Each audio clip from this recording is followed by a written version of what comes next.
Hello, colleagues. Thanks for taking a few minutes to hear me ramble on about a topic that is going to be very important for all of us, strategic planning. You are the committee that is being appointed by Dean Weeks to act as the steering committee for our strategic planning process. We will work together to lead the faculty and staff through an interactive and inclusive process that will end up providing us with a roadmap for success across the next 5 years. This is the basic framework that we will be using to guide the process of strategic planning. There are more details, including timeline goals, in the papers that have been distributed to accompany this video. These should be in front of you. Please keep in mind two things. This timeline is flexible. Dean Weeks has given us through the end of next year to finalize a strategic plan. And also, I realize there are many different models and frameworks which can guide strategic planning. Some of you might prefer a different approach, and I understand that. I only ask that you give this process a chance to succeed. If we work together, I am confident that this framework will allow for flexibility and innovation and guide us along a successful path. The first step in our process is to review where we currently are and determine if our mission and vision will remain the same, or if we have a desire to modify these statements. I hope we can get this process started today. I have provided you with our current mission and vision statements to review. Once we have our focus and dreams, this committee will decide our guiding strategic priorities. These will serve as the themes that will then guide subsequent discussion on strategic goals and objectives. I've given you a copy of our current strategic plan, which includes strategic priorities as a reference, and I hope you have some time to review it.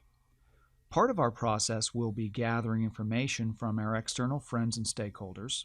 That is, an external scan of opportunities and challenges facing our students now and upon graduation, in addition to an internal scan of our current characteristics and resources that enable us or impede us from being successful. Each department will be charged with providing this committee information from external scanning and internal scanning specific to their discipline, and I in this committee will be collecting other scanning data that will add to the information that we collect. Along the way, faculty and staff will be asked to provide input to our proposed strategic priorities and during the process of environmental scanning, so they will be highly involved.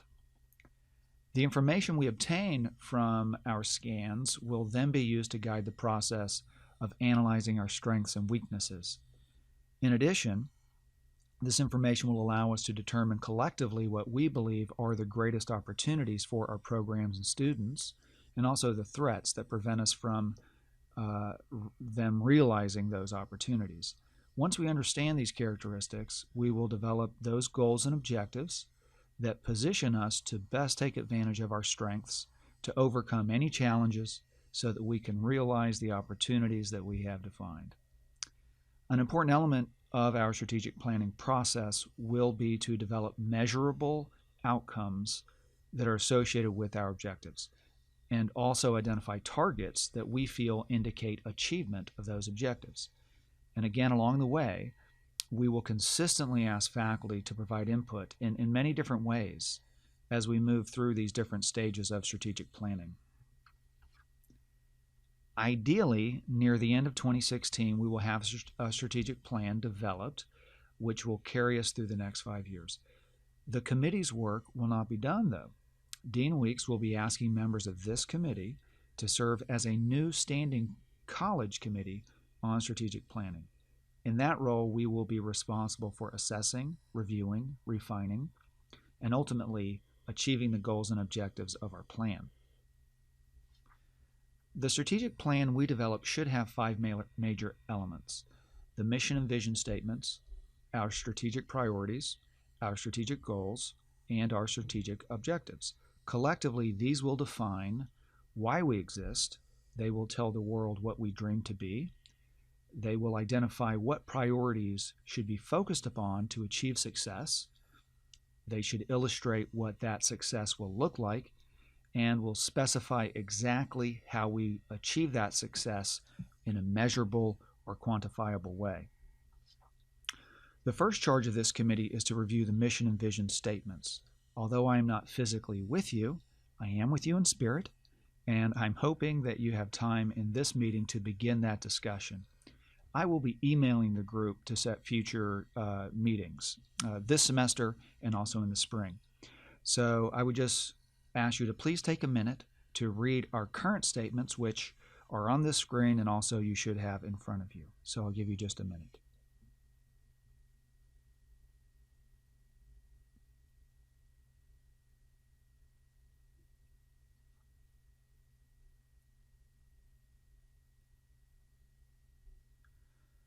A mission statement is the central idea that defines why our college exists.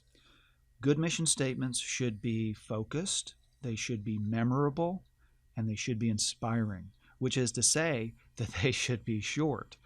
A lengthy mission statement can diffuse the central purpose of an organization in a way that allows it to lose focus. So I hope this group can initiate a discussion about the appropriateness of our current mission statement and whether we want its current form to be the definition of our existence, or do we see ourselves as something different and serving a diverse or expanded purpose.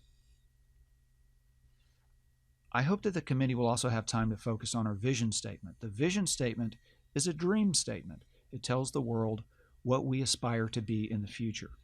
To do this, the vision should be forward-looking, it should be succinct and clear, and should represent an idea that challenges us to become something that we're not quite yet. And so I present the second question to you. Does our current vision statement do that, or has our vision grown into something different than what it was 5 years ago? So I hope that you can start to initiate a discussion of our mission and vision. I'm not asking you to come to consensus at this meeting.